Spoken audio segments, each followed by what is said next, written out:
I hear the paramedics arriving before I see them.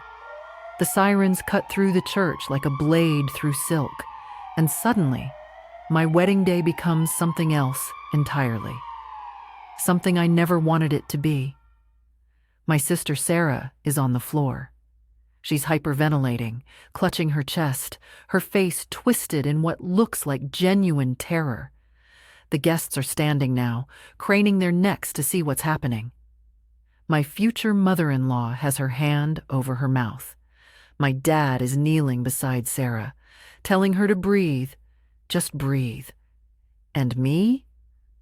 I'm standing at the altar in my grandmother's lace dress, holding my bouquet of white roses, watching my little sister steal my wedding day.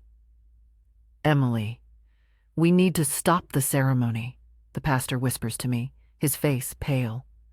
This is serious. But I know something he doesn't. I know Sarah. I know that look in her eyes isn't panic. It's satisfaction. How do you explain to 200 people that your sister is faking a medical emergency for attention? How do you tell the paramedics rushing toward her that she's done this before? How do you stand there in your wedding dress and watch your family rally around her while your groom looks at you like you're the monster for not rushing to her side? I don't move from the altar. I can't. Because the moment I do, she wins. The paramedics reach her now, their equipment clattering against the marble floor. They're asking her questions, checking her pulse, shining lights in her eyes. Sarah's responses are perfectly calibrated, just breathless enough to seem real, just coherent enough to answer their questions. "I'm sorry," she gasps, looking directly at me. "I'm so sorry, Emily. I didn't want to ruin your day." And there it is. The apology that makes her the victim and me the villain if I don't forgive her instantly. My maid of honor, Jessica, touches my arm. "Maybe we should postpone," she whispers, "just until we know she's okay." I want to scream. I want to grab Sarah by the shoulders and shake her until she admits what she's doing. I want to tell everyone that 3 weeks ago, she had a panic attack at our cousin's baby shower. That 6 months ago, she fainted at our grandmother's funeral. That every major family event for the past 2 years has been hijacked by Sarah's mysterious medical episodes. But I don't say any of that. Because in this moment, in front of everyone I love, I realize something that makes my blood run cold. Sarah isn't just trying to steal my wedding day. She's trying to steal my family. And it's working. My mom is crying now, holding Sarah's hand. My dad is talking to the paramedics, giving them her medical history. My aunts and uncles are whispering among themselves, casting worried glances between Sarah and me. "We should take her to the hospital," one of the paramedics says, "just to be safe." "No," Sarah says, her voice stronger now. "I don't want to ruin Emily's day more than I already have. I just need some air." She struggles to sit up, and half the wedding party rushes to help her. She's shaking just enough to seem fragile, just enough to make everyone feel protective of her. "I'm so embarrassed," she continues, and I can hear the tears in her voice. Fake tears. "I've been so stressed about the wedding, about everything. I just wanted it to be perfect for Emily. And now she's the selfless sister who cares so much about my happiness that she made herself sick with worry." I finally find my voice. "Sarah, you need to stop this." The words come out harsher than I intended. The church falls silent. 200 pairs of eyes turn to me, and I can see the judgment in them. How could I be so cold to my suffering sister? "Emily," my mother snaps, "she's having a medical emergency." "No, she's not," I say quietly. "She's having a Sarah emergency." The gasp that goes through the crowd is audible. My groom, David, steps closer to me, his face confused and concerned. "What are you talking about?" he asks. How do I explain that Sarah has been doing this our entire lives? How do I tell him that she can't stand not being the center of attention, especially not at my wedding? How do I make him understand that my sister is capable of faking a medical emergency just to steal my moment? I can't. Because in this moment, with the paramedics there, and Sarah looking so small and vulnerable on the floor, I sound like the jealous older sister who can't stand to see her sibling in pain. "I think we should continue with the ceremony," I say instead. "Sarah said she's fine." The silence that follows is deafening. Sarah looks at me with wide, hurt eyes. "Emily, I understand if you're upset with me. I know I ruined your day, but I really don't feel well." Perfect. She's made me the villain and herself the victim in one sentence. My dad stands up, his face red with anger. "Emily, what is wrong with you? Your sister is sick." "Your sister needs help," my mom adds, her voice breaking. "And you're worried about your wedding?" That's when I realize I've lost. Not just the wedding, but something much bigger. In choosing to call out Sarah's manipulation, I've become the bad guy. The selfish bride who cares more about her dress and her photos than her sister's health. David takes my hand.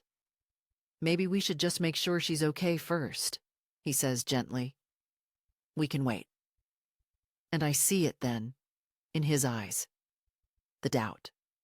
The question of whether the woman he's about to marry is really who he thought she was. Sarah wins. She always wins. The paramedics help her to her feet, and she leans heavily on my dad. She's still shaking, still playing the part perfectly. As she passes me, she looks up with those wide, innocent eyes. "I'm sorry, Emily," she whispers. "I love you." And I realize that might be the most honest thing she's said all day. She does love me.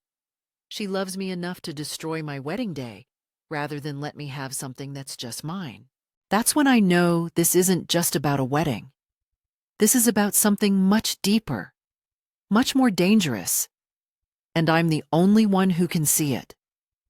I grew up believing that loving someone meant sacrificing everything for them. That's what our family taught me. That's what Sarah learned to exploit. My name is Emily, and I'm 29 years old. I work as a marketing coordinator at a small firm downtown. Nothing glamorous, but it's mine. I've always been the responsible one, the one who planned ahead and followed rules. Sarah is 26, 3 years younger, and she's been the center of our family's universe since the day she was born.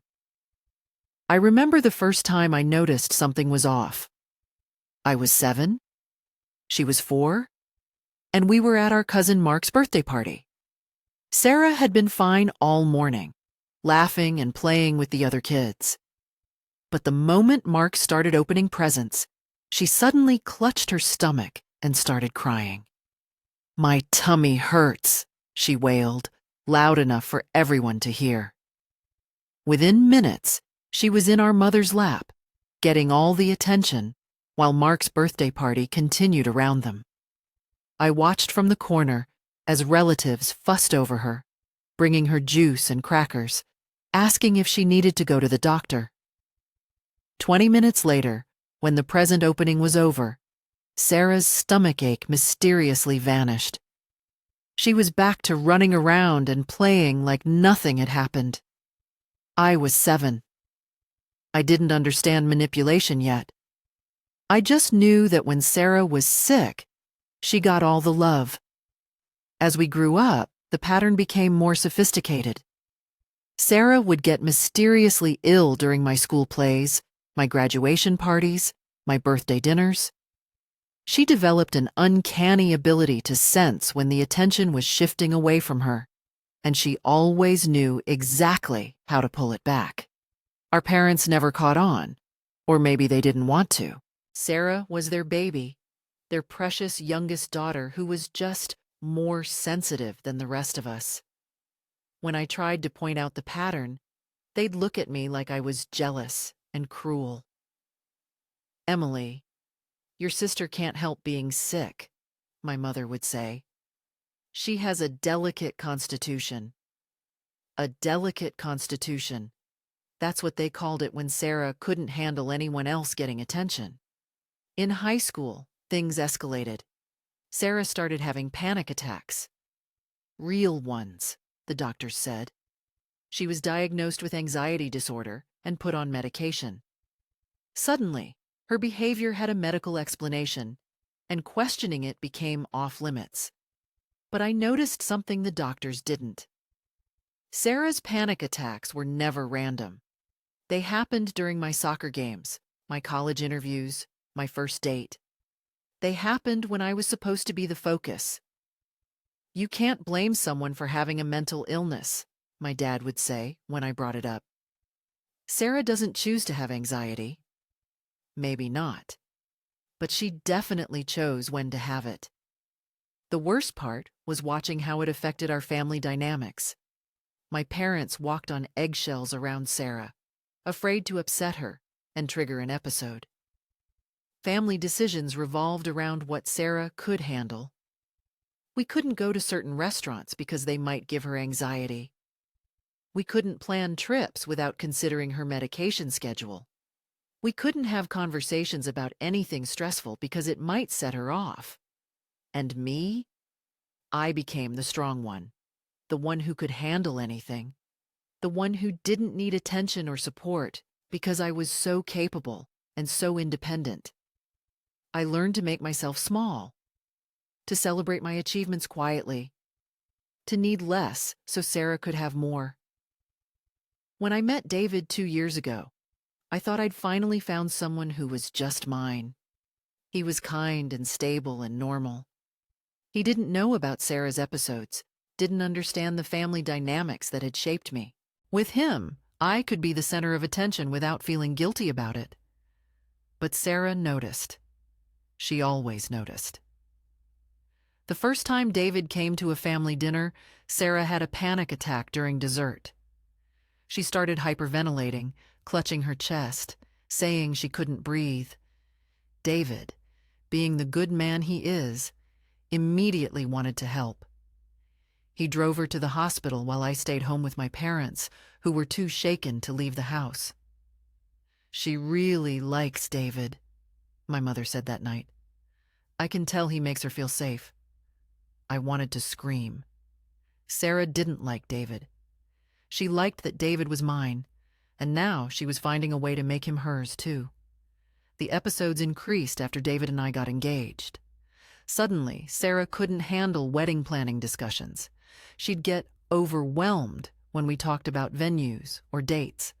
She'd have anxiety attacks when we looked at dresses or discussed the guest list. "Maybe we should have a smaller wedding," my mother suggested after one particularly bad episode. All this planning is clearly stressing Sarah out. Not me, the bride. Sarah. I should have seen the wedding day coming.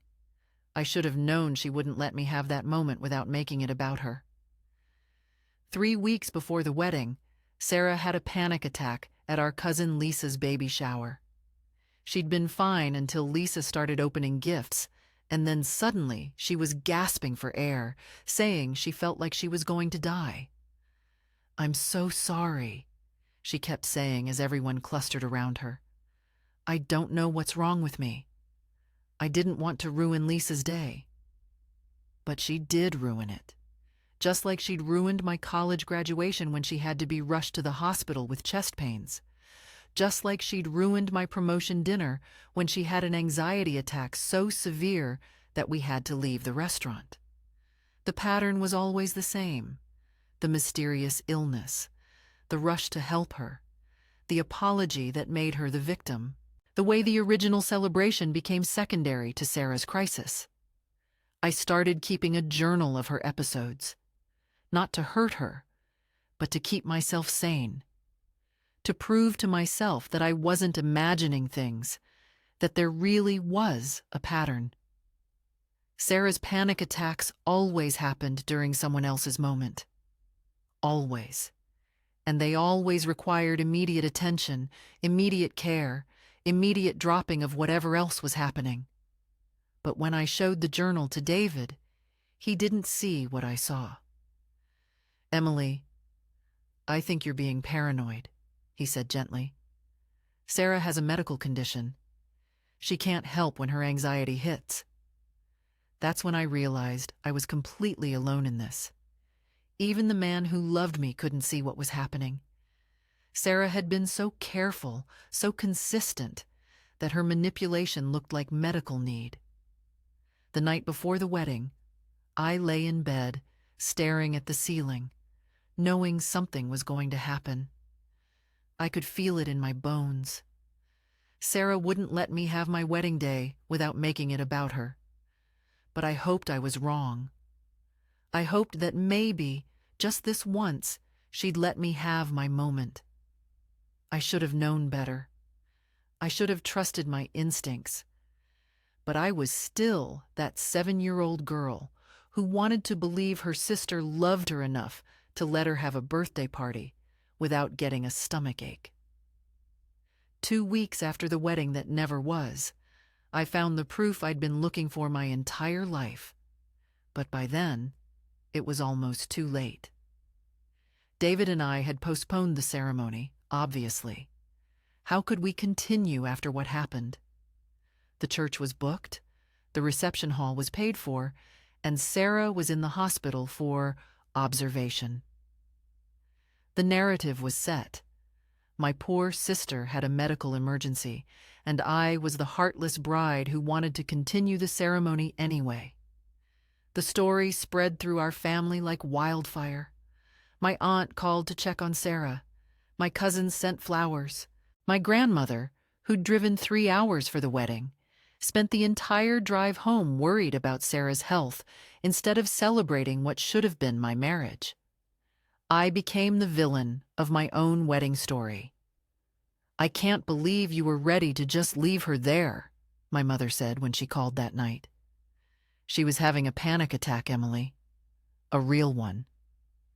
"How do you know it was real?" I asked, the words slipping out before I could stop them. The silence on the other end was deadly. When my mother spoke again, her voice was ice cold. "Because I'm not a monster, Emily. Because I don't think my own sister would fake a medical emergency at my wedding. But I did think that. Because I knew Sarah." David was gentler about it, but I could see the doubt in his eyes. He'd known Sarah for 2 years, and in that time, he'd only seen her anxiety attacks. He'd driven her to the hospital, held her hand in waiting rooms, brought her tea when she was shaking.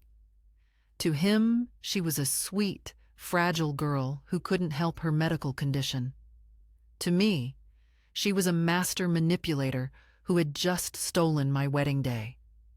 The postponement stretched into days, then weeks. Sarah needed time to recover. She needed to adjust her medication. She needed to see a specialist. There was always a reason we couldn't reschedule. Meanwhile, I was supposed to be understanding, supportive, the good sister who put family first. "Maybe we should just do something small," David suggested one evening. "At City Hall or something. Take the pressure off everyone." The pressure off everyone, not off me. Off Sarah. That's when I made my first mistake. I went to see her. Sarah was staying at my parents' house during her recovery. She'd moved back in temporarily, she said, because she didn't feel safe alone in her apartment. My mother was hovering over her like she was made of glass, bringing her meals and checking on her every few hours. I found Sarah in her old bedroom, sitting on the bed she'd slept in as a teenager. She looked small and fragile in oversized pajamas, her hair pulled back in a messy bun. When she saw me, her eyes filled with tears. "Emily," she whispered, "I'm so sorry. I know I ruined everything." I sat down on the edge of the bed, and for a moment I almost believed her. almost let myself think that maybe I'd been wrong. Maybe she really was just sick and struggling. "I don't understand what's happening to me," she continued. "The panic attacks are getting worse. I can't control them anymore." She was so convincing, so genuinely distressed. If I hadn't lived with her for 18 years, I might have believed her completely. "Sarah," I said carefully, "I need to ask you something, and I need you to be honest with me." She nodded, wiping her eyes with a tissue. "Did you fake the panic attack at my wedding?" The question hung in the air between us. For just a moment, I saw something flicker across her face, something calculating. Then it was gone, replaced by hurt and disbelief. "How can you even ask me that?" she said, her voice breaking. "Emily, I was terrified. I couldn't breathe. I thought I was dying. But the timing—" "There's no timing with panic attacks," she interrupted. "They just happen. You think I wanted to ruin your wedding? You think I wanted to be lying on the floor of a church in front of everyone?" She was crying harder now, and I could hear my mother's footsteps in the hallway. A moment later, she appeared in the doorway. "What's going on?" she asked, taking in Sarah's tears and my guilty expression. "Emily thinks I faked my panic attack," Sarah said between sobs. "She thinks I did it on purpose to ruin her wedding." My mother's face went white, then red with anger. "Emily, get out." "Mom, get out of this house, now." I left. But as I walked to my car, I heard something that made my blood run cold. Through Sarah's bedroom window, I could hear her crying, stopping. Just like that. Like turning off a faucet. I sat in my car for 10 minutes, staring at the house where I'd grown up, and I realized something that should have been obvious years ago. Sarah wasn't just manipulating situations. She was manipulating people's emotions. She knew exactly which buttons to push, exactly how to make herself the victim, and me the villain. And she was getting better at it. That night, I did something I'd never done before. I called my high school friend Rachel, who'd been Sarah's teacher when Sarah was in 8th grade. "I probably shouldn't tell you this," Rachel said, after I explained what was happening. "But Sarah used to have panic attacks during my tests. Only during tests. Never during regular class time." "What do you mean?" "I mean she'd start hyperventilating right before a big exam, every time. We'd have to call the nurse, call your parents, send her home. She missed every major test that way." My stomach dropped. "Did you ever say anything?" "I mentioned it to the school counselor, but Sarah was already seeing a therapist for anxiety." "And your parents?" "Well, they were very protective of her diagnosis." After I hung up, I sat in the dark for hours, pieces of a puzzle I'd been trying to solve for years finally clicking into place. Sarah's panic attacks weren't random. They were strategic. She'd learned that having a mental health diagnosis made her untouchable, that questioning her behavior made people look like monsters, that playing the victim was the perfect shield against accountability. And she'd turned it into an art form. The next morning, I made a decision that would change everything. I was going to find proof. Real proof. Not just my suspicions or my journal entries, but concrete evidence of what Sarah was doing. I had no idea how far she'd already gone to destroy my life, or how much further she was willing to go. But I was about to find out. The text I found in Sarah's backpack changed everything. But I'm getting ahead of myself. 3 weeks after the wedding disaster, I was helping my mother clean out the guest room when I found it. Sarah had been staying there during her recovery, and she'd just moved back to her apartment that morning. Mom asked me to help strip the bed and vacuum before my aunt came to visit. I wasn't snooping. I want to be clear about that. I was just moving Sarah's forgotten backpack from the chair to the floor when it fell open, spilling its contents across the carpet. That's when I saw the notebook. It was small, leather-bound, the kind you might use for a journal.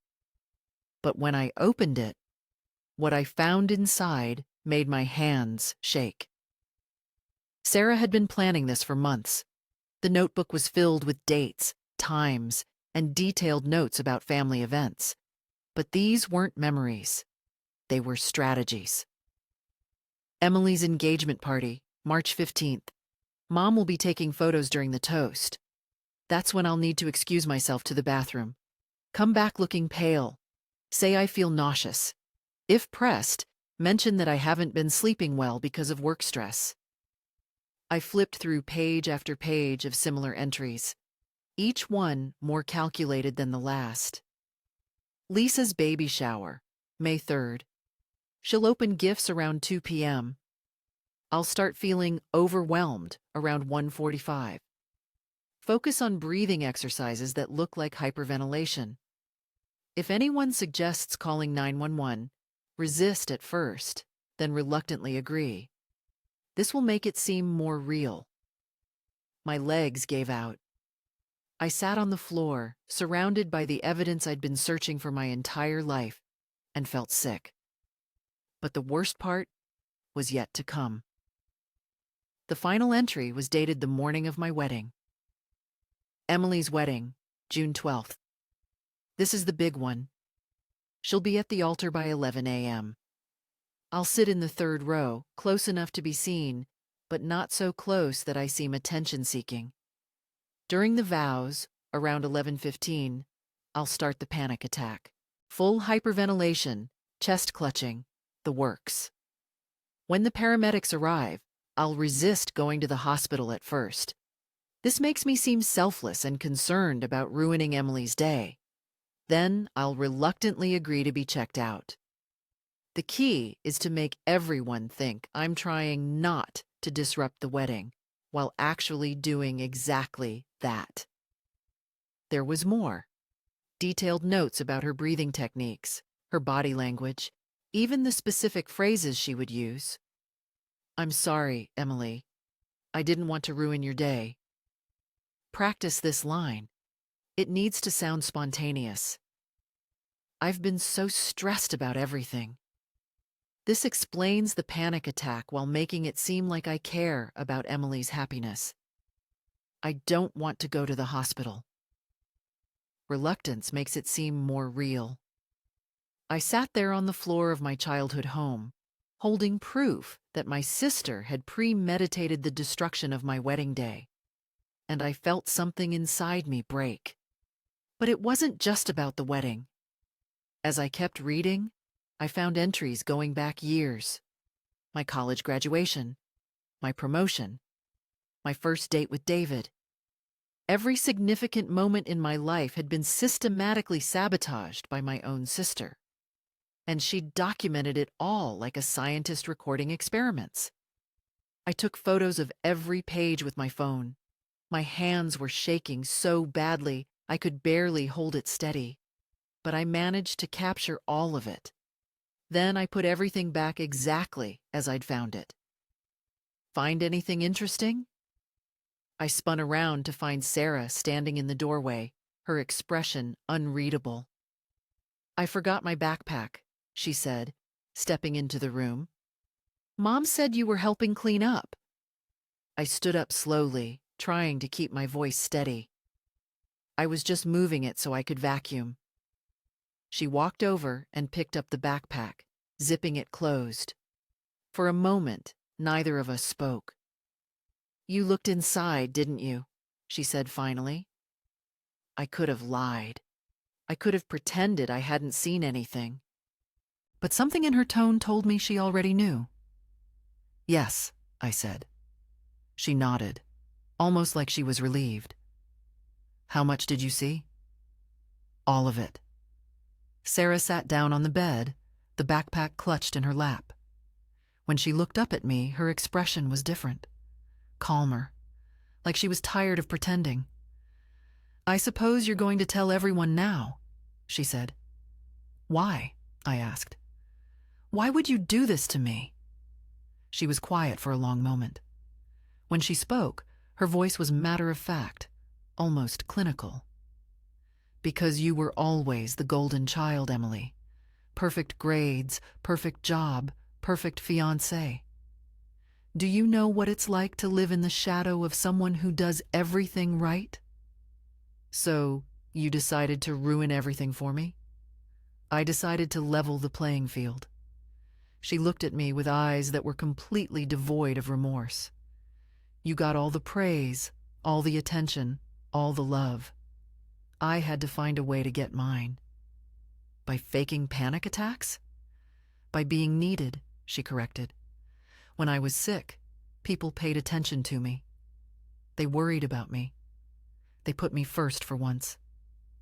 I stared at her, this stranger who looked like my sister, but felt like someone I'd never met before. The wedding, Sarah. You destroyed my wedding day. I delayed it, she said with a shrug.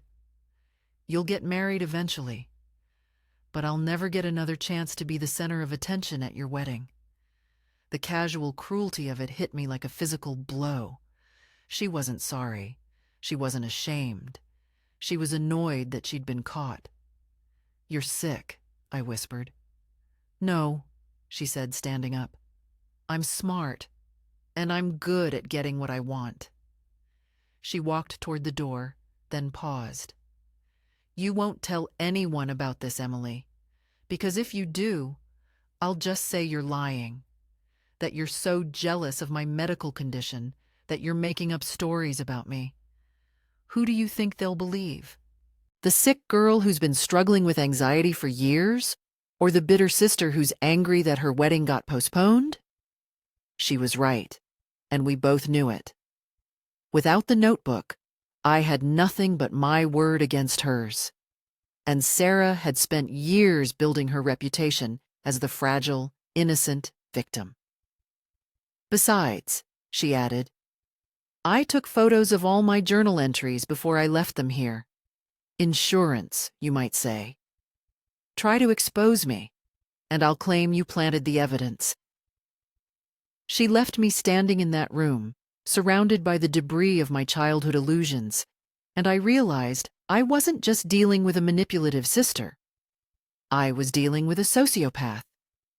And she was 3 steps ahead of me. What Sarah didn't know was that I'd already sent the photos to myself. But she was right about one thing. No one would believe me. Not without more proof. And I was about to discover just how deep her manipulation went. That evening, I called David. I had to try, even though I knew how it would sound. I found something, I said, my voice shaking. Sarah's been planning this. All of it. The panic attacks, the wedding, everything. There was a long pause. Emily, what are you talking about? I found her journal. She wrote it all down. How she was going to fake the panic attack at our wedding, when she was going to do it, what she was going to say. That's... David's voice was careful, measured. That's a pretty serious accusation. It's not an accusation. It's fact. I have photos. Can I see them? I sent him the photos immediately. Then I waited, pacing my apartment, praying that finally, someone would see what I'd been seeing for years. He called back 20 minutes later. Emily, I looked at the photos. I can't really make out what they say. The handwriting is unclear, and the lighting... David, I'm reading it to you right now. Emily's wedding, June 12th. During the vows, I'll start the panic attack. I want to believe you, he said quietly. But this sounds like you're having some kind of breakdown. The stress of the wedding, everything with Sarah. I'm not having a breakdown, I shouted. I'm telling you the truth. Okay, he said in that voice people use when they're trying to calm down someone they think is unstable. Why don't we talk about this tomorrow, when you've had some time to process everything? He hung up, and I realized Sarah had been right about something else. Even with proof, people would find ways not to believe it, because believing it would mean accepting that they'd been fooled for years. The next morning, I called my mother. I had to try one more time. "Mom, I need to tell you something about Sarah." "Emily, if this is about the wedding again, she's been faking the panic attacks. I found her journal. She planned the whole thing." The silence on the other end was deafening. When my mother spoke again, her voice was colder than I'd ever heard it. "Emily, I think you need help. Professional help. Mom, please, just listen to me." I am listening. And what I'm hearing is my daughter making horrible accusations about her sister, who's been suffering from a real medical condition for years. "It's not real." "Enough," my mother screamed. "I won't listen to this anymore. Sarah is sick, Emily. She's been sick since she was a teenager, and instead of supporting her, you're creating conspiracy theories. I have proof. You have nothing. You have paranoid delusions and jealousy. And I'm ashamed of you." She hung up. I sat in my empty apartment, surrounded by silence, and realized I was completely alone. Everyone I loved had chosen Sarah's version of reality over mine. Even with evidence, even with proof, they couldn't see what was right in front of them. That's when I made my second mistake. I decided to confront Sarah directly. I drove to her apartment that afternoon, my phone full of photos she didn't know I had. I was going to force her to admit what she'd done. I was going to make her confess. Sarah answered the door in yoga pants and an oversized sweater, looking every inch the fragile victim she'd perfected over the years. "Emily," she said, not seeming surprised to see me. "Come in."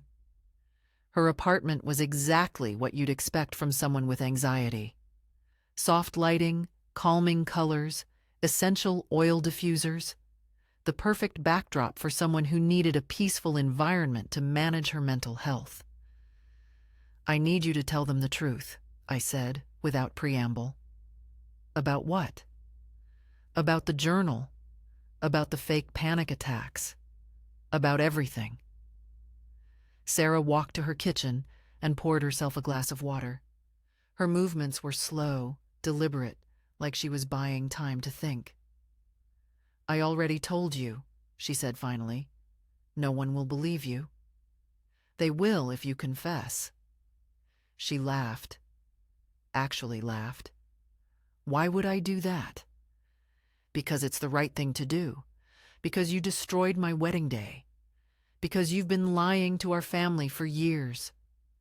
"I've been surviving," she said, her voice sharp. "Do you know what it was like growing up as your sister? Perfect Emily, who never put a foot wrong. Perfect Emily, who got straight A's and never caused problems. Perfect Emily, who Mom and Dad were so proud of. That's not true, isn't it?" She set down her glass and looked at me with eyes full of years of resentment. "You were the good daughter, the one who did everything right. I was just the annoying little sister who couldn't keep up. So you decided to make everyone worry about you instead?" "I decided to be important. When I was sick, I mattered. When I was struggling, people paid attention to me. They cared about me. But it was all fake." "Was it?" Sarah tilted her head. "How do you know I wasn't really anxious? How do you know the panic attacks weren't real?" "Because you planned them. You wrote it all down." "I wrote down when I thought they might happen, when I was feeling most stressed. That's what people with anxiety do, Emily. They try to predict their triggers." I stared at her, realizing what she was doing. She was rewriting history in real time, creating a narrative that would explain away the journal while maintaining her victim status. "You're lying," I said. "Prove it." That's when I realized the full scope of what I was dealing with. Sarah wasn't just manipulative, she was pathological. She could twist any truth, explain away any evidence, and make herself the victim in every scenario. "You know what the worst part is?" she continued. "Everyone's worried about me now. After what happened at your wedding, they're all so concerned about my mental health. Mom calls me every day. Dad's been researching new treatments. Even David texts me to check in." My blood ran cold. "David texts you?" "Oh, yes. He's been very sweet, very caring. He feels terrible that your wedding triggered such a severe panic attack. Stay away from him." "I'm not going anywhere near him, Emily. I don't need to. He's coming to me." She smiled.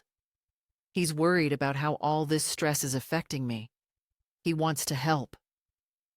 I felt the floor shift beneath me. "What are you saying?" "I'm saying that while you've been running around accusing me of being a liar, I've been the sweet, suffering sister who just wants everyone to be happy. Who do you think David finds more appealing right now?" I realized then that destroying my wedding day hadn't been Sarah's endgame. It had been her opening move. She wasn't just trying to steal my attention anymore. She was trying to steal my entire life. And she was winning. I discovered Sarah's real plan when I saw the text thread between her and David. But by then, she'd already poisoned everyone against me so thoroughly that even showing them the evidence made me look more unhinged. It started with David canceling our makeup wedding plans. We'd finally settled on a small ceremony at the courthouse, just family and close friends. Nothing that could trigger Sarah's anxiety. "I think we should wait a little longer," David said, when I called to confirm the date. "Sarah's been having a really hard time lately. The guilt about the wedding is making her panic attacks worse." "The guilt?" I repeated. "David, she's not guilty.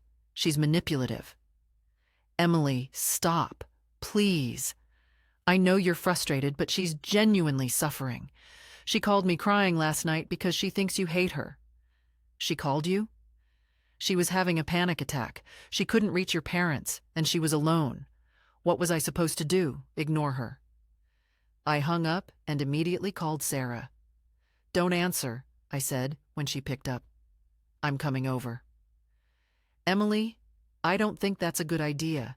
You've been so angry lately, and my therapist says—" I said, "I'm coming over." When I got to her apartment, Sarah was waiting by the door with her phone in her hand. "I have 911 ready to dial," she said calmly, "in case you try to hurt me." "I'm not going to hurt you. I just want to talk." "The way you talked to me at Mom and Dad's house? The way you screamed at me about being a liar?" She held up her phone. "I recorded that conversation, by the way, for my own protection." My stomach dropped. "You recorded me?" "I record all our conversations now. My therapist suggested it. She says it's important to document threatening behavior." "Threatening behavior?" "Emily, you accused me of faking a medical condition. You said I destroyed your wedding on purpose. You called me a sociopath." She looked at me with those wide, innocent eyes. "That's not normal sister behavior." I realized she was building a case, not just against my credibility, but against my sanity. "Can I see your phone?" I asked. "Why?" "I want to see the texts between you and David."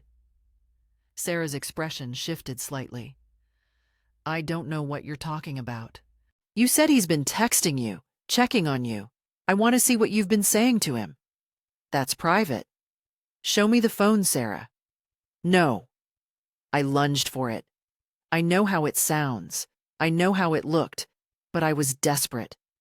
I needed to see what she'd been telling David, what lies she'd been feeding him. Sarah screamed and dropped the phone. It clattered across the floor, and we both dove for it. "Help!" she yelled. "Someone help me!" I grabbed the phone and started scrolling through her messages with David. What I saw made my blood run cold. Sarah: "I'm worried about Emily. She's been saying such strange things about me." David: "What kind of things?" Sarah: "She thinks I'm faking my anxiety. She says I ruined the wedding on purpose. I'm scared of her." David: "That doesn't sound like Emily." Sarah: "She's been different since the wedding. Paranoid. Angry. Yesterday, she said she found some journal that proves I'm lying. But when I asked to see it, she couldn't produce it." David: "Maybe she's just stressed. This has been hard on everyone." Sarah: "David, I think she might be having some kind of breakdown. The things she's saying about me, they're not rational. What if she hurts herself? Or someone else?" I kept scrolling, watching Sarah systematically destroy my reputation with my own fiancé. She was painting me as unstable, paranoid, potentially dangerous, and David was buying it. "Give me my phone back," Sarah said, her voice shaking. I looked up at her, and for the first time, I saw real fear in her eyes. Not the performed anxiety she'd been showing everyone else, but genuine terror. She was afraid of me. Not because I might hurt her, but because I might expose her. "These texts," I said. "You've been lying to him about me." "I've been telling him the truth. You are acting paranoid. You are making accusations you can't prove." "I can prove them. I showed you the journal." "What journal?" Sarah's voice was perfectly steady now. "Emily, you keep talking about this journal, but you've never shown it to anyone. David couldn't see anything in those blurry photos you sent him." I stared at her. "You know I found it. We talked about it. We talked about your delusions about some journal you claim to have found. But there was no journal, Emily. Just like there was no conspiracy. Just like there was no master plan." She was gaslighting me in real time, taking our conversation from 3 days ago and rewriting it completely. "You confessed," I said. "You told me you did it to get attention. I told you that you were having a breakdown, that you were imagining things, that you needed help." My hands were shaking. "That's not what happened. Isn't it?" Sarah pulled out a second phone. "I recorded that conversation too. Would you like to hear it?" She pressed play, and I heard my own voice, angry and desperate. "Why would you do this to me?" Then Sarah's voice, calm and concerned. "Emily, you're scaring me. There was no journal. I think you might be having some kind of episode." "That's not how it happened," I whispered. "This is how it happened," Sarah said. "This is what actually occurred. You came to Mom and Dad's house, went through my things, and then convinced yourself you'd found some kind of smoking gun. When I tried to tell you that you were imagining things, you became aggressive and threatening." I was listening to a conversation that had been edited, manipulated, rearranged. She'd taken my words and her words and created a completely different narrative. "You edited this," I said. "I documented it," she corrected. "Emily, you need help. Professional help. And I think David is starting to realize that too." She was right. The texts proved it. David was already questioning my mental state. My parents had stopped taking my calls. My friends were avoiding me. Sarah had successfully made me the villain of my own story. "Here's what's going to happen," she said, taking her phone back. "You're going to stop making accusations you can't prove. You're going to apologize to the family for your behavior, and you're going to get the help you clearly need. And if I don't? Then I'll have to share these recordings with everyone.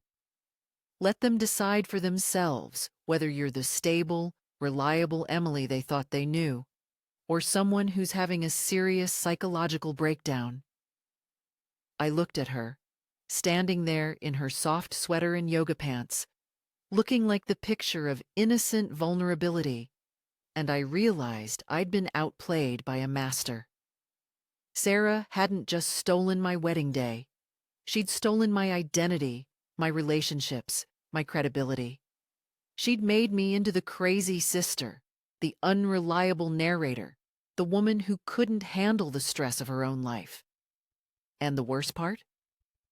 She was right about one thing.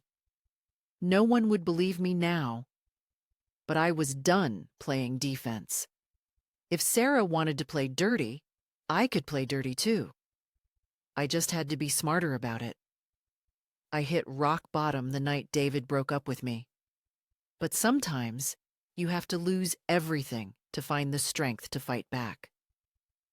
"I can't do this anymore, Emily," he said over the phone. His voice was tired, defeated. "I love you, but I can't marry someone who's—" He paused, searching for the right words. "Who's what?" "Someone who's not getting the help they need." "David, please. Just listen to me one more time. Sarah is manipulating all of us. She's sick, but not in the way you think. Emily, stop. Just stop." I could hear him crying. "Do you know what you sound like right now? Do you know how this looks from the outside?" "How what looks?" "You're obsessed with your sister.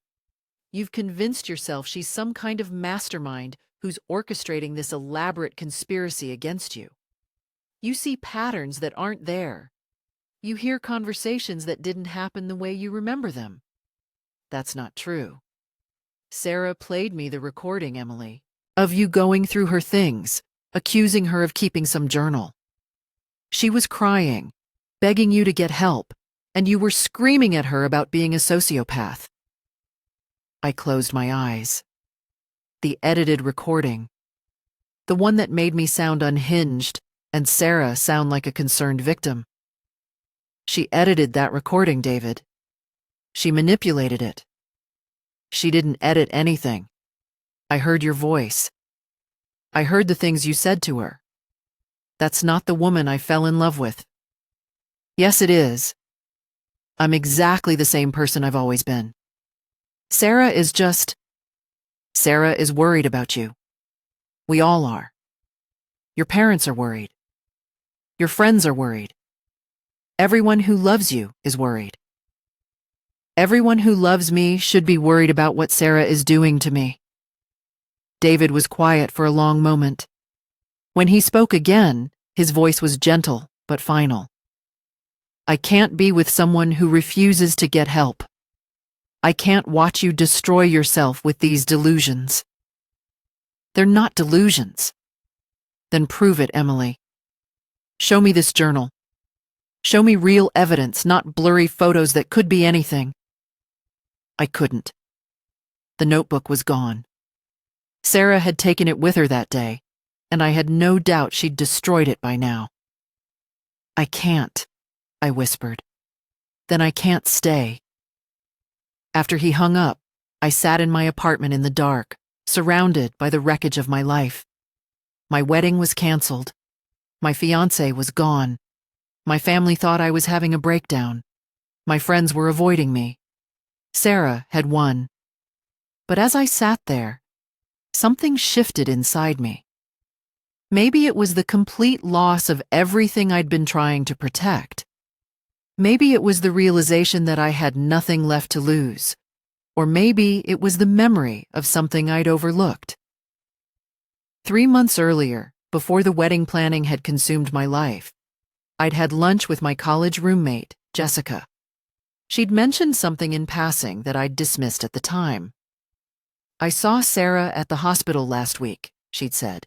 "I was visiting my mom after her surgery, and Sarah was in the psychiatric ward. She was talking to some doctor about anxiety medication." At the time, I'd thought nothing of it. Sarah had been seeing psychiatrists for years. But now, in the darkness of my apartment, I remembered something else Jessica had said. She seemed different. More, I don't know, more confident than usual. She was laughing with the nurses, making jokes. It was weird to see her so relaxed in a place like that. I grabbed my phone and called Jessica. "Emily?" she answered on the first ring. "Are you okay? I heard about the wedding." "Jessica, I need to ask you about something. When you saw Sarah at the hospital, which doctor was she talking to?" I don't know. Some older guy." "Why? What did they look like? What were they talking about?" "Emily, this is kind of random. Is everything okay? Please, just tell me what you remember." Jessica was quiet for a moment. She was in the hallway outside the psychiatric ward. She was talking to this doctor about medication dosages. Something about how the anxiety medication wasn't working anymore, and she needed something stronger. "What kind of medication?" "I don't know. But Emily, she seemed really comfortable there, like she'd been there before. A lot." After I hung up, I sat staring at my phone. An idea was forming, dangerous and desperate, but it was the only chance I had left. If Sarah was getting medication from a psychiatrist, there would be records, prescriptions, documentation of her visits and her symptoms. And if I could prove that her symptoms were inconsistent, that her story had changed over time, that she'd been doctor shopping or manipulating her treatment. I grabbed my laptop and started researching. Patient privacy laws, medical record access, insurance databases. It was a long shot, but it was something. 2 hours later, I'd found what I was looking for. Sarah's insurance claims were processed through the same company that handled my benefits at work. And as her emergency contact, something I'd forgotten about until now, I had legal access to her medical information. I called the insurance company's 24-hour line and requested copies of Sarah's psychiatric treatment records for the past 3 years. "I'm concerned about the consistency of her care," I told the representative. "She's been seeing multiple doctors, and I want to make sure there's no dangerous overlap in her medications." It was a lie, but it was a lie that might save my life. "We'll mail the records to you within 5 to 7 business days," the representative said. I couldn't wait that long. I needed something now, something that would make David and my parents listen to me before Sarah could do any more damage. That's when I remembered the second phone. Sarah had pulled out a second phone to play me the edited recording, which meant she had 2 phones. One for her normal life, and one for... What? I thought about the texts she'd shown me between her and David, about how quickly she'd been able to access them, about how she'd seemed so prepared for my questions. What if the second phone was where she kept all her real communications, all the evidence of her manipulation? I needed to get my hands on that phone. But first, I needed to stop looking like the crazy sister who was harassing her sick sibling. I needed to become someone Sarah would trust, someone she would let her guard down around. I needed to become the victim. The next morning, I called Sarah. "I need help," I said, letting my voice break. "I think you might be right. I think I'm having some kind of breakdown." For the first time in months, Sarah sounded genuinely surprised. "Emily? I lost David. I've lost everyone. And I can't stop thinking about that stupid journal I thought I found. I know it wasn't real now, but it felt so real at the time." "Oh, Emily." Sarah's voice was soft, sympathetic. "I'm so sorry. I've been so worried about you. I need help, Sarah. I need to talk to someone. But I don't know who to trust anymore." "You can trust me," she said immediately. "I'm your sister. I love you. Even after everything I've said? Even after I accused you of all those horrible things? Especially after that. Emily, you're sick. But being sick doesn't make you a bad person. It just means you need help." Perfect. she was buying it. "Can you come over?" I asked. "I don't want to be alone right now." "Of course. I'll be right there." As I waited for her to arrive, I prepared for the performance of my life. I was going to convince Sarah that she'd broken me completely, that I was ready to admit defeat and accept her version of reality. And once she believed that, once she let her guard down, I was going to find that second phone and discover what she'd really been up to. Sarah thought she'd won, but the game wasn't over yet. Sarah arrived at my apartment 20 minutes later, carrying a bag of tea and looking every inch the concerned sister. She'd even brought tissues. "I'm so proud of you for calling," she said, settling onto my couch. "Admitting you need help is the first step." I let myself cry. Real tears this time, because everything I was feeling, the loss, the betrayal, the isolation, was genuine. I just had to redirect the source. "I don't know what's wrong with me," I said. "I keep seeing things that aren't there, making up stories. David was right to leave me." "David still loves you," Sarah said gently. "He's just worried. We all are. He won't even talk to me anymore. He thinks I'm dangerous." "You're not dangerous, Emily. You're just struggling. And that's okay. Mental illness runs in families, you know. Look at me. I've been dealing with anxiety for years." Perfect. She was already positioning herself as the expert, the one who understood mental health. "How do you cope?" I asked. "How do you function when your brain is lying to you all the time?" "Medication helps. Therapy helps. But mostly, I've learned to accept that my perceptions might not always be reliable." She was coaching me, teaching me how to doubt my own reality. "I keep thinking about that notebook," I said. "The one I thought I found in your backpack. It felt so real." "That's how delusions work," Sarah said. "They feel completely real to the person experiencing them." "But Emily, think about it logically. Why would I write down plans to fake panic attacks? That doesn't make sense." "It doesn't, does it?" "No. And the fact that you can recognize that now shows you're getting better." I let her comfort me for an hour, let her rebuild my reality with her version of events. And while she talked, I watched her carefully. She kept checking her phone, not the iPhone I'd seen her use before, but an older Android device, the second phone. "I should probably go," she said finally.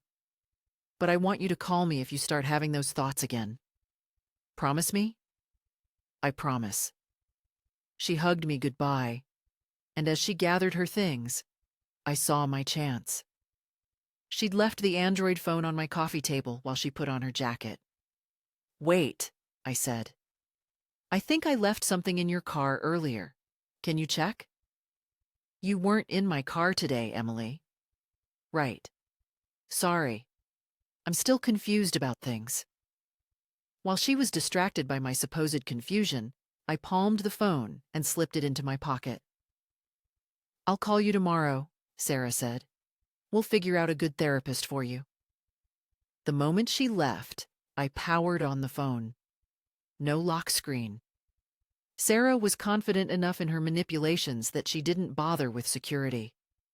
What I found in that phone destroyed any remaining doubt about what my sister really was. The text threads were extensive. Not just with David, but with my parents, my friends, even my coworkers. Sarah had been systematically contacting everyone in my life, expressing concern about my mental state. To my mother, "I'm worried Emily might hurt herself. She's been talking about David leaving her like it's my fault somehow." To my father, "Emily accused me of faking my anxiety again today. I think she might be having a psychotic break." To my friend Rachel, "Has Emily seemed different to you lately? More paranoid? I'm scared she's going to do something dangerous." But the most damning evidence was in a group chat called Emily Intervention. Sarah had created a group with my parents, David, and 3 of my closest friends. They'd been planning an intervention for me, convinced that I was having a mental breakdown. The messages went back weeks, starting right after the wedding. Sarah: I think Emily is having a psychotic episode. She's convinced I'm plotting against her. David: She's been acting strange, but psychotic seems extreme. Sarah: She went through my personal belongings and claims she found some journal where I planned to fake panic attacks. When I asked to see it, she couldn't produce it. My mother: That does sound like paranoid thinking. Sarah: I'm scared of what she might do. She was so aggressive when I tried to reason with her. They'd been planning to have me committed. Sarah had contacted a psychiatrist, researched involuntary holds, even looked into facilities. But the real smoking gun was in her notes app. Sarah had been keeping detailed records of our conversations, but not the edited versions she'd played for everyone else. These were the real conversations, including the one where she'd confessed to everything. She'd kept them as insurance in case she ever needed to prove that I really was unstable and she was the victim. But she'd made one crucial mistake. She'd saved the original unedited recordings too. I had everything: her confession, her manipulation tactics, her systematic campaign to destroy my credibility and relationships. I spent the next hour forwarding everything to my own phone, then carefully put the Android back exactly where Sarah had left it on her car seat when she came back looking for it. "Found it," I called out to her. "It was under your seat." The next morning, I called everyone in the intervention group chat simultaneously: my parents, David, Rachel, Jessica, and 2 other friends. "I'm sending you all something," I said. "Don't talk to each other about it until you've listened to everything." I sent them the unedited recordings, Sarah's real voice, admitting to faking panic attacks, her casual explanation of how she'd systematically sabotaged my life, her detailed plans for my wedding day. Then I sent them the screenshots of the intervention chat, evidence of how she'd manipulated them into believing I was having a breakdown. Finally, I sent them the insurance records that had arrived that morning. Sarah's psychiatric treatment history showed a pattern of doctor shopping, inconsistent symptoms, and medication seeking that painted a very different picture than the anxious victim she'd presented to everyone. My phone started ringing immediately. David, first. "Emily, I don't know what to say." "You don't have to say anything. Just listen to the recordings." My mother called next, crying. "Emily, I'm so sorry. I didn't know. I couldn't see." "None of you could see it, Mom. That's what made her so dangerous." One by one, they all called, apologizing, explaining, asking what they could do to help. But I wasn't interested in apologies. I was interested in justice. Sarah had stolen my wedding, my fiancé, my family's trust, and nearly my sanity. She'd almost succeeded in having me committed to a psychiatric facility. Now it was my turn. The confrontation happened at my parents' house, with everyone present. I'd orchestrated it carefully. Sarah thought she was coming to another family meeting about my mental health. She walked into the living room to find David, my parents, and me sitting in a circle. The mood was somber, exactly what she'd expect for an intervention. "Thank you all for coming," Sarah said, taking her seat. "I know this is hard, but Emily needs our support right now." She looked at me with those practiced, concerned eyes. "Emily, we're here because we love you. We want to help you get better." "I appreciate that, Sarah," I said calmly. "But first, I think everyone should hear something." I pulled out my phone and hit play. Sarah's voice filled the room. I decided to level the playing field. You got all the praise, all the attention, all the love. I had to find a way to get mine. My voice. By faking panic attacks? Sarah's voice. By being needed. When I was sick, people paid attention to me. They worried about me. They put me first for once. The silence was deafening. Sarah's face went white, then red, then white again. That's not, she stammered. That's not what? I asked. Not real? Not what you said to me 3 weeks ago? Emily, I don't know how you did this, but I didn't do anything, Sarah. This is your voice, your words, your confession. I played the next clip. Sarah talking about the wedding, about her detailed planning, about making sure the paramedics would be called during my vows. My mother started crying. My father looked like he might be sick. David just stared at Sarah like he was seeing her for the first time. You edited these, Sarah said desperately. You spliced together different conversations to make it sound like... Did I edit this too? I pulled up the screenshots of the intervention group chat. Did I edit your messages to everyone in this room, systematically convincing them I was having a psychotic breakdown? I read some of the messages aloud. Sarah's calculated campaign to destroy my credibility, her research into involuntary commitment, her detailed plans to have me institutionalized. And what about this? I showed them the insurance records. 3 different psychiatrists in 2 years. Inconsistent symptoms reported to each one. Medication-seeking behavior. Sarah was trapped, and she knew it. But she made one last desperate play. I'm sick, she said, her voice breaking. I have been sick. Maybe I did those things, but I didn't mean to. I was struggling with my mental health, and I made bad choices. No, I said firmly. You made calculated choices. You planned them.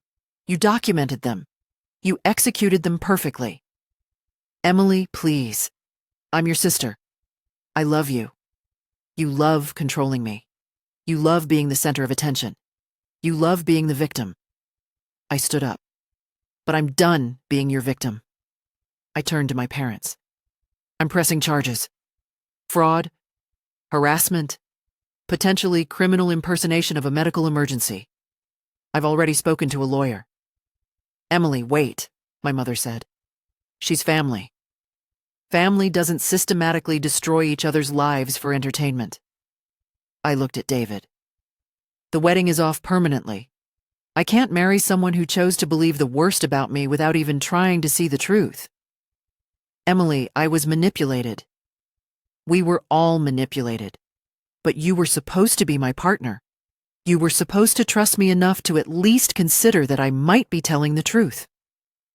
Sarah tried one more time. I'll get help. Real help. I'll go to therapy.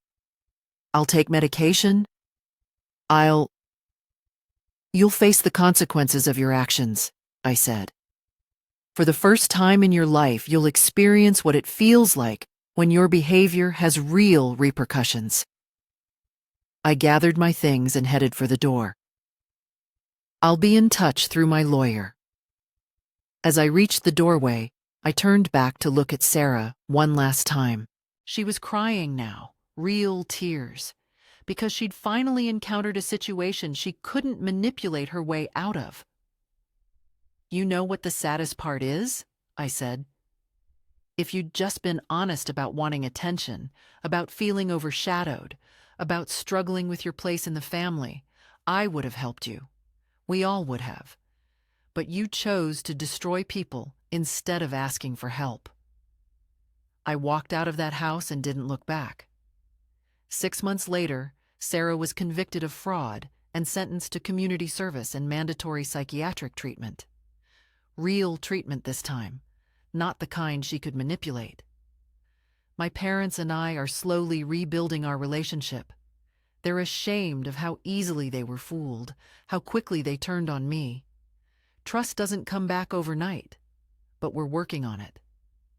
David tried to reconcile, but I meant what I said. I can't be with someone who chose to believe I was mentally ill rather than consider that my sister might be lying. Some betrayals can't be forgiven, even when they come from a place of manipulation. I learned something important through all of this. I thought I was weak because I couldn't stand up to Sarah's manipulation. I thought I was the victim because I couldn't see what she was doing until it was almost too late. But I was wrong. I wasn't weak. I was kind. I wasn't blind. I was trusting. And those aren't character flaws. They're the qualities that make us human. Sarah taught me that some people will exploit kindness, will weaponize trust, will turn love into a tool for control. But she also taught me that I'm stronger than I ever imagined. I survived her systematic destruction of my life. I found the evidence that exposed her. I stood up to her when it mattered most. And in the end, I took back my story. She thought she'd won when she stole my wedding day. But I won when I stole back my life. I